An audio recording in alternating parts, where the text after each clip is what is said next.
ऐसा दुस्साहस भगवान क्यों कर करबे।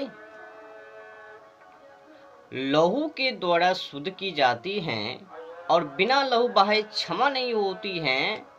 ये वचन भगवान का क्यों कर होवे। भगवान का वचन नहीं बल्कि मूसा जी का है। मूसा जी ने ही एक समय में बछड़ों और बकरों को मारकर उनका मांस भक्षण कर बाकी कुची शेष और लहू, उस लहू को लेकर किताबों पर और मानवों के ऊपर अंधविश्वासी के तहत छिड़काव कर दिया होगा।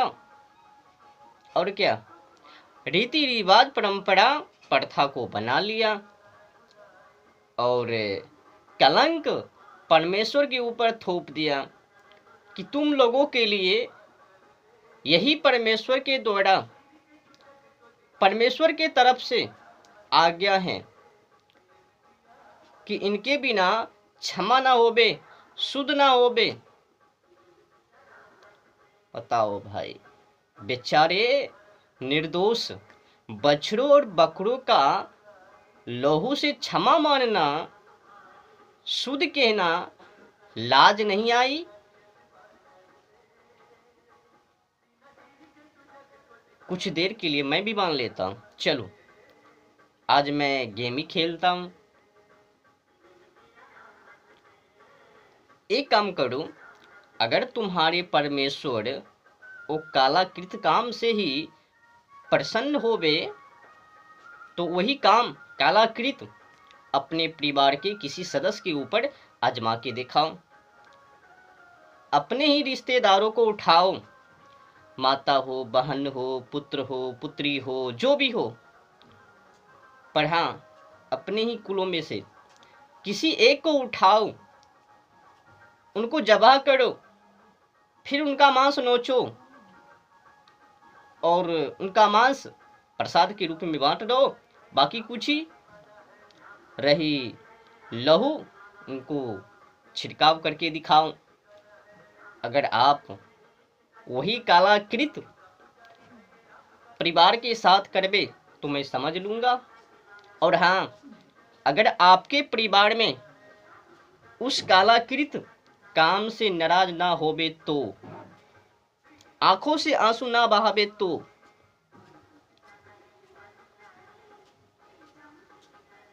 ये मूसा जी ने ही कालाकृत काम किया, परंपरा रीति रिवाज प्रथा को बनाया। मूसा जी, भगवान का ये वचन नहीं है कि लहू के द्वारा शुद्ध की जाती है और बिना लहू बहाए क्षमा नहीं होती है। ये ईश्वर का वचन नहीं है, मूसा जी का है। और हाँ, ये जो और अंधविश्वासी बाइबल के अंदर ढुकेरे हुए हैं, मुर्दे जिलाए जाते हैं, कोढ़ी शुद्ध किए जाते हैं, लंगड़े चलते फिरते हैं, गोंगे बोलते, बहरे सुनते हैं, ये भी मूसा जी का कलाकृत है। परमेश्वर, मुझे बताओ, कोई माता पिता ये कभी चाहवे कि हमारी पुत्री पुत्र या फिर कोई सदस्य मौत को गले लगा लेवे? ऐसे ही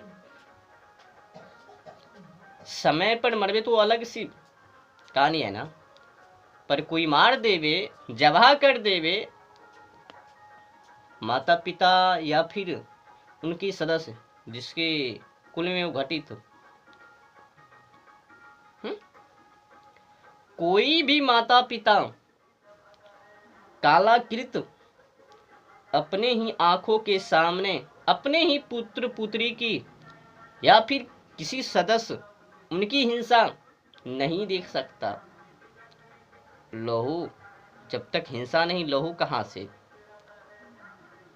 इसीलिए बाइबल की कहानी लिखावट व्यर्थ है, ईश्वर कृत नहीं है, न ही बड़े विद्वान कृत हैं, बस जंगली का काम है। अगर हकीकत है तो बछड़ों बकरों का लहू क्यों, अपना ही लहू बहाओ, पुत्र पुत्री की हाँ, उनकी लहू बहाओ, उनकी लहू से शुद्ध करो, खुश करो परमात्मा को। काटो अपनी गला परिवार को और चढ़ाओ। बछड़ों और बकरों को तंग कर रहा है जो निर्दोष है।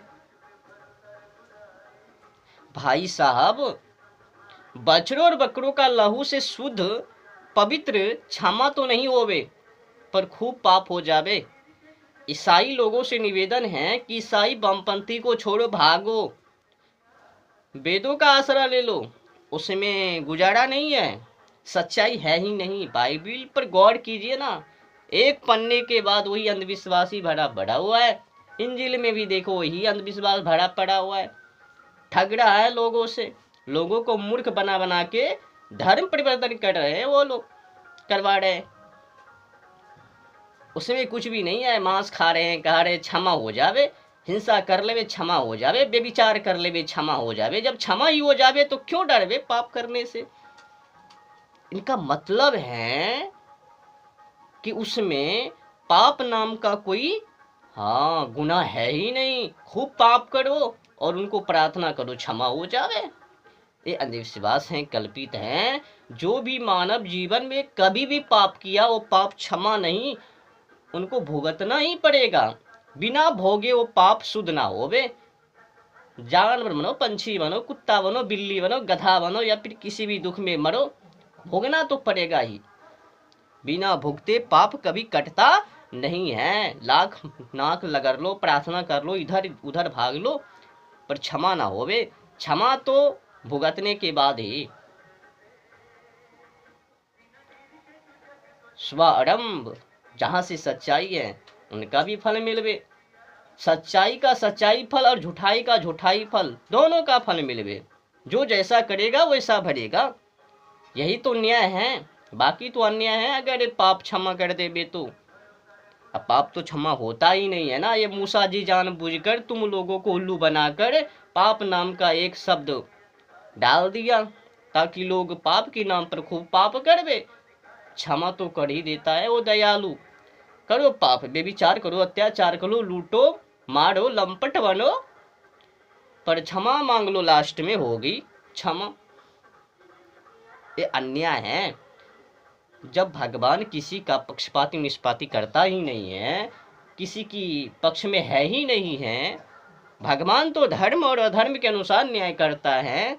समझ लो, जो जैसा करेगा वैसा भरेगा, उनको ऐसा दंड मिलेगा। सही का सही फल और झूठाई का झूठाई फल, और क्या।